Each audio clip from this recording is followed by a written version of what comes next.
Hi everyone, so today I have my lovely Jane Baker. She's a high ticket sales expert and international best-selling author. She specializes in working with service-based entrepreneurs and coaches to make high ticket sales. Thank you so much, Jane, for joining me today. Thank you for having me. I'm looking forward to it. I'm so excited because I have been friends with you on Facebook and follow you for a while, and I really like your content.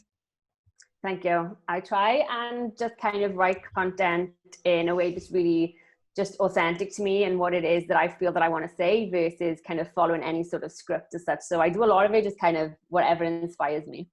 Yeah, I think a few days ago you post about that many people couldn't believe themselves that they can sell high tickets because they not really start selling yet even. Yeah, so a lot of people tend to say that they couldn't possibly sell high ticket because their audience wouldn't buy it. But in reality, they've never even tried selling high ticket to their audience, so they don't actually know if that's the case. And also there tends to sometimes be an element of they're not even selling anything anyway. So it's all kind of just one big story that they have around I can't make sales, nobody would pay that. When realistically, and I always say to people that no matter what audience you have, no matter how big that audience might be, no matter how small it might be, there will already be people in there that would be more than willing to pay high ticket prices to work with you, but you've got to give them the opportunity to do so. So since you said that we have to give the audience opportunity to work with us, how is that like?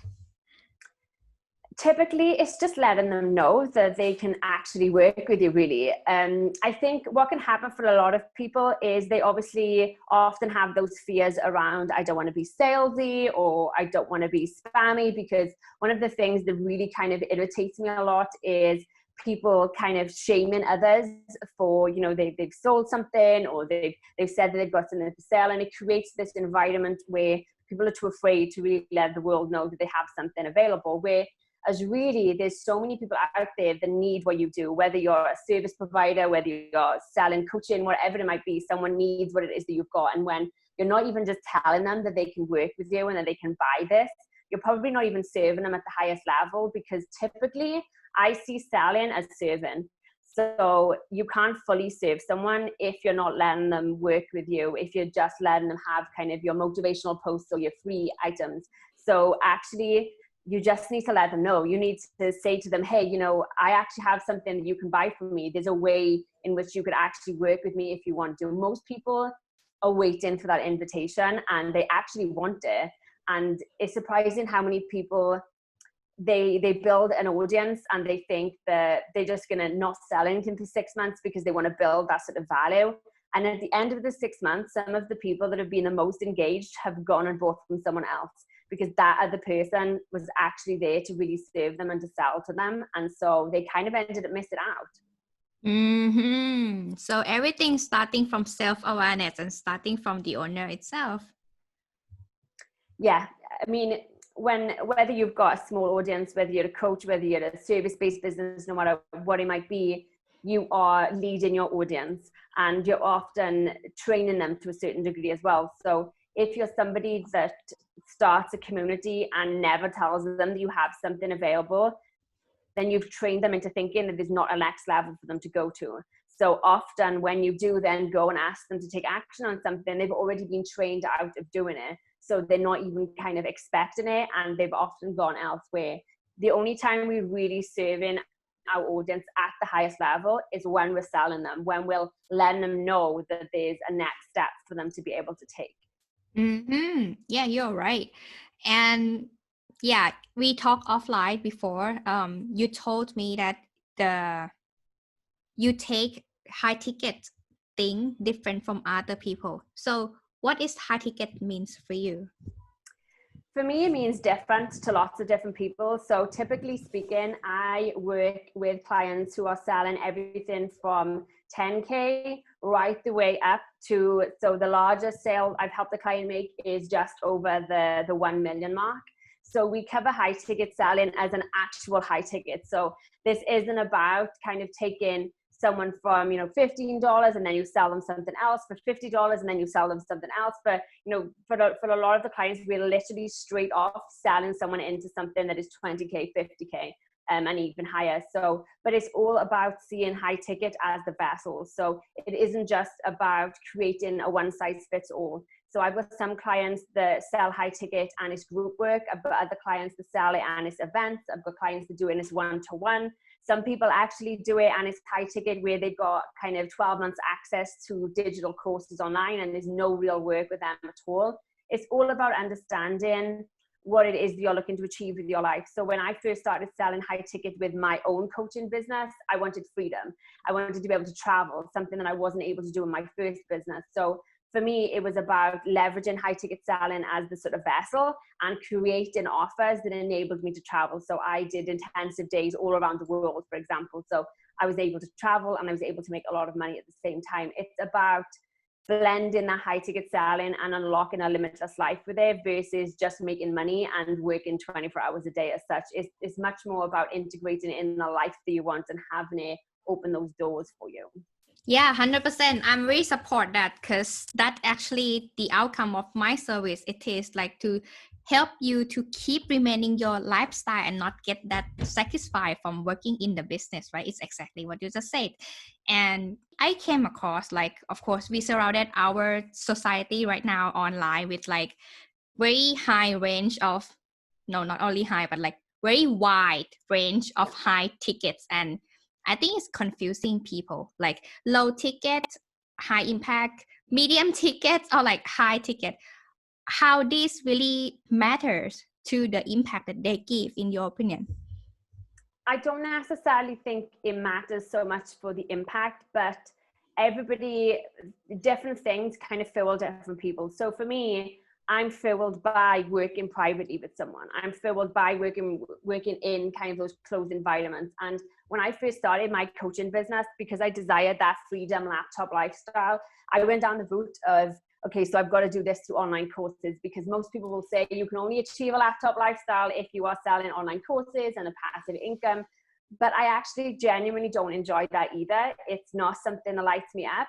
I like to be quite hands-on with people. And so the idea that I'm just going to sit there and let everybody decide whether they log in or take action or not isn't something that really kind of fits and fills me. So yes, can you make money that way? You absolutely can, but you can make money 21 million different ways. It's really about finding what's going to fill you at the same time. So for me, I love being able to serve people at that higher level. You can give them a different experience. You can serve them at a higher level, and you can sometimes attract a different type of person to work with you as well. Lots of people think that those that would be buying high ticket are actually really demanding, whereas actually for myself and my clients, we see the opposite being the case.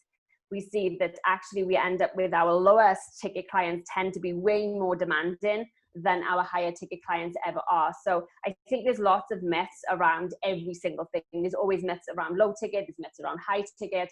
Ultimately, you can sell at whatever level you want to sell at, as long as it's personally, I believe, as long as it's something that you actually enjoy delivering. If you don't enjoy delivering it and it doesn't tick those boxes for you and your own life and your own type of purpose, then you kind of got to look elsewhere. Yeah, I mean, you mentioned that cost is not for you, it's not for me as well. I try put outside the service, it's not really for me as well. And I feel you what you say, like you want to do more hand holding. And I find actually doing one-on-one and like at the higher level and then like help my team support them on the other area, that's actually what I go for. And I feel more confident working with as well. I resonate with you on that. And yeah, I agree. I don't think other people should judge other people by how much they will price their service. If they're okay to serve their clients with like lower tickets in a longer term, more commitment, building community, that's totally fine as long as they enjoy, right? I think that I think the other kind of important thing to remember is you can do all of them. I've got high ticket, I've got packages that range from 10K right the way up to 200K, but I also have online courses. So you don't have to have one or the other. And I think that we probably should remember as business owners that we make the rules. We can decide what rules we're playing by, and we don't have to be one thing or another. We can serve a wide range of people. We can change our minds. We can integrate something and then decide not to do it the next year, because ultimately, we make the rules, which is why we're business owners, right? Versus going in and working for someone else. Yeah, we own the business, not business own us. Yeah. So let's step back a little bit about high tickets. So what are the real core components regarding to high tickets offer like this? It would be the marketing part, the sales part, the offer part, or the delivery part, in your opinion, like how these components go along together? One of the most important parts of high ticket selling is getting your positioning right. So we've got to remember with high ticket selling that the result has to be really valuable. So the result has to be positioned directly towards the want that your ideal clients have, and it has to be that really valuable want. I think one of the biggest issues, particularly something I see for sort of the experts and the service-based business owners and coaches, is they focus on selling the thing. So, you know, a virtual assistant will sell their virtual assistant services for 20 hours a week, or the web designers selling their web design services, or the life coaches selling their life coaching. But when you position it in that way, somebody doesn't connect with the real value of it. So, for example, if they're going to go and pay you 10K to just have 20 hours of the week freed up, no, they're probably not. But if you, as the virtual assistant, instead positioned yourself as the virtual assistant who had a package that specialized in helping someone automate their business from 6 figures to multiple 6 figures, would they then go and pay you 10K a month? Yes, they would, because the return is something they really see the value in. So one of the most important parts of high ticket selling is really understanding that positioning piece, and really understanding the concept of selling them what they want and then giving them what they need. So you're selling them that really juicy, valuable destination, like an airplane sells you the amazing destination you're going to travel to. And then obviously the airplane is the thing that they need to take them there. So your services would be what they need in order to get that valuable result. So positioning is definitely by far the most key thing, but also understanding who is going to really value your services at the highest level. So it's not going to be the same person that's only going to value you to paying $500, for example, is going to be the person that is going to get the most value out of your work. So you've got to position it not just in a message, but also to the right person, so that you're really capturing them where you're going to get a maximum return from what it is that you do really. And the one other thing that I always say to people is you've got to be really careful not to overload your offers. So the idea that, okay, if I throw more in, it's worth more, totally isn't the case. One of my first high ticket offers, I put in a helicopter ride, champagne dinner, because it was like, well, I just need to make it sound more expensive. I need to make it more valuable. I added in everything in the kitchen sink, every offer I could think of, every single hour of my time. And actually nobody bought it because it actually wasn't that valuable at all. It was really noisy. It had way too much in there. And it took them away from, yes, I really want this, into I want it, but I don't necessarily actually need it right now. So less is actually more. Just because you add more into it doesn't make it more valuable. What makes it valuable is really focusing on that result. So that package, for example, I failed to sell the first time. I took away all the noise, went back to basics of this is where I'm taking them to, this is the value, and I sold it at double the price the next time with less in it. So it really is just about positioning and then understanding the value piece is the result, it's the destination. It's not sort of working with you 20 hours a day. Right. And I think this would be the next question that people might ask. How can I validate this offer?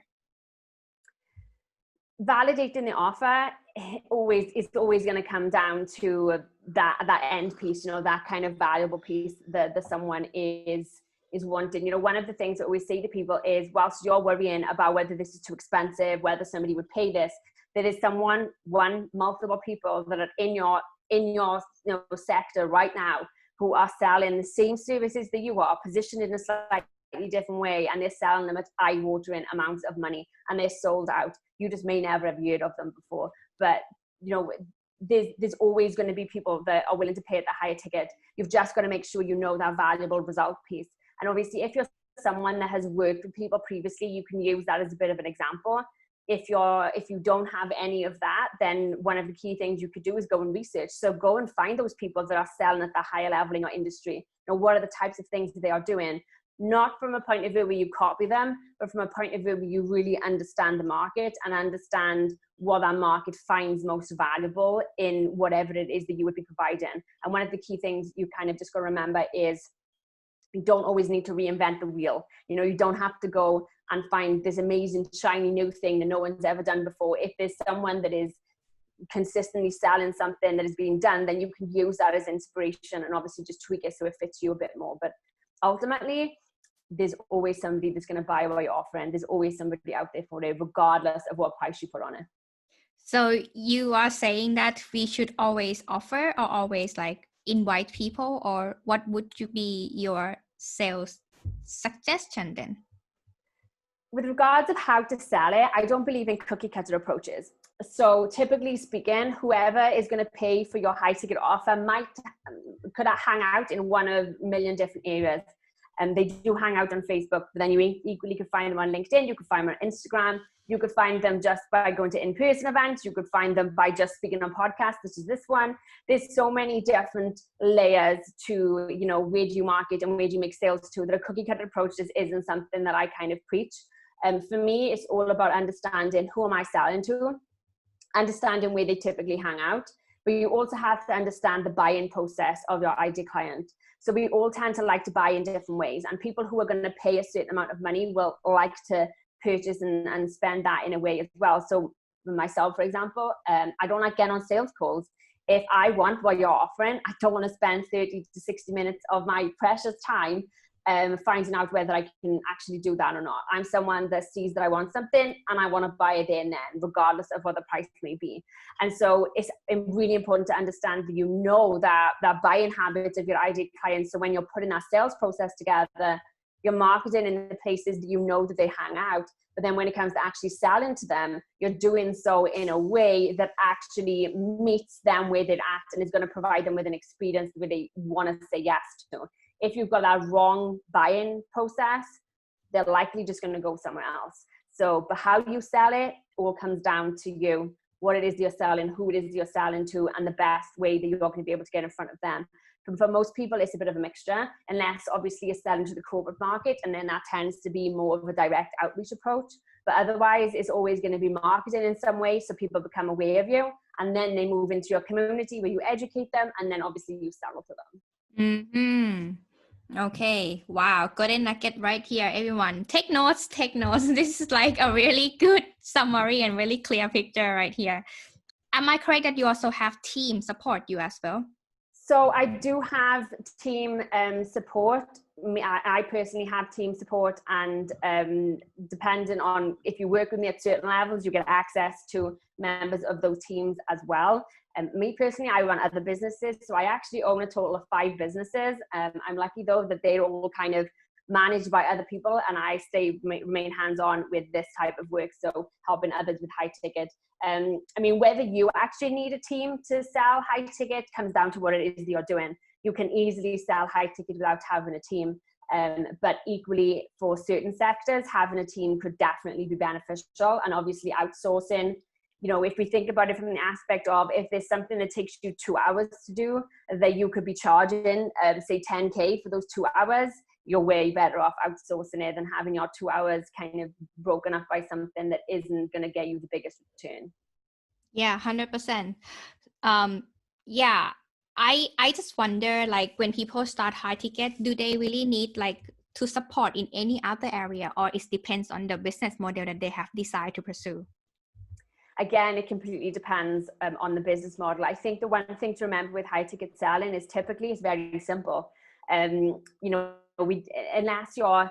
if you're providing a service, for example, that includes an agency, then obviously you need to go and get kind of staff and things like that yourself. But if you were a virtual assistant, or if you were a social media manager or a web designer or a coach of any kind, typically speaking, everybody already has whatever they need to sell high ticket. They already have their expertise, they already have the service, they already have the time. All they really need to do is show up with an offer that is compelling enough that somebody would pay high ticket for. But typically everybody could just, one of the things that I think I love about high ticket selling the most is you could literally wake up tomorrow, decide that you're going to put a high ticket package together, pull one together, and have sold it by the weekend, because you're relying upon much smaller numbers. You don't need the large volumes of traffic going through funnels that you have to do for the low ticket. You can do so by getting in front of 5 people a month, and you could still be hitting consistent 10K and above months in your business just by getting in front of 5 people every month. The numbers involved are much, much lower, which means it's much more accessible for people that are starting out to be able to scale that income in a really quick way. So one of the things that I talk about in my book is the concept of supercharging those sales. So I went from 0 to 40K in under 30 days just by selling high ticket. And I did my first 100K cash in under 6 months just by selling high ticket, no kind of mailing lists, no fancy stuff, a really tiny audience. But because the numbers involved in selling high ticket are a lot lower, they enable you to supercharge quicker. So instead of having to have that big ad budget to get hundreds of people through those funnels to make those kind of conversions to see those 5-figure months, you can do it with high ticket selling with sort of like 1 conversion a month, 2 depending upon what you price your product at. So it's actually something that I believe is way more accessible to everybody starting out than perhaps some of the other kind of models that are out there. What about the responsibility or like expectation management? I think some people not escape, but like give up on high tickets because they might think that, oh, they paid a very good amount of money, like a lot of money on them, and they feel like pressure on, and then they are afraid of delivering to reach the standard that the client expect. I think that's also something that people leave high ticket as well. What do you think on that? I think this also comes down to making sure that you're accepting the right people to work with you.